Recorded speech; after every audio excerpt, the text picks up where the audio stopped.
Bien, c'est une maison commune, peut-on dire, de l'aménagement du territoire et du développement local. Nous sommes partis il y a quelques années d'un constat, le suivant. Il y avait sur Clermont-Ferrand plusieurs formations qui étaient dédiées aux questions de l'aménagement du territoire, du développement local, de la gestion des collectivités locales. Et l'idée a été de regrouper en un lieu commun l'ensemble de ces formations, notamment au niveau master.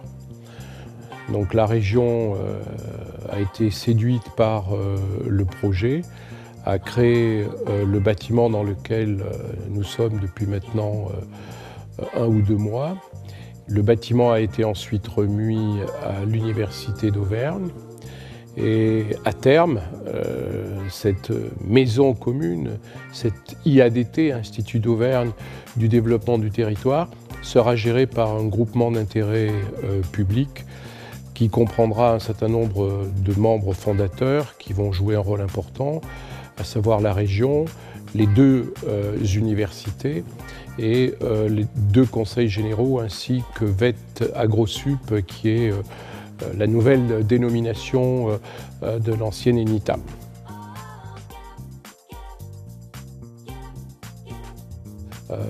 Grâce à son équipement numérique et à sa taille également, qui reste une taille modeste, l'IADT est en mesure d'accueillir dans des conditions tout à fait satisfaisantes et notamment de confort intellectuel mais aussi de confort matériel, des séminaires, des congrès, des journées d'études et c'est un point sur lequel déjà nous sommes amplement sollicités par différents organismes publics ou privés de l'agglomération clermontoise pour leur mettre à disposition des salles et leur permettre d'utiliser les moyens de l'IADT.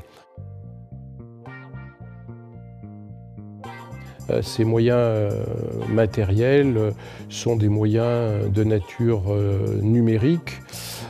Nous avons un certain nombre de salles qui sont équipées en informatique, qui permettent aux étudiants notamment de bénéficier des serveurs classiques que l'on trouve dans le commerce, mais qui permettent aussi d'accéder à des banques de données plus spécialisées.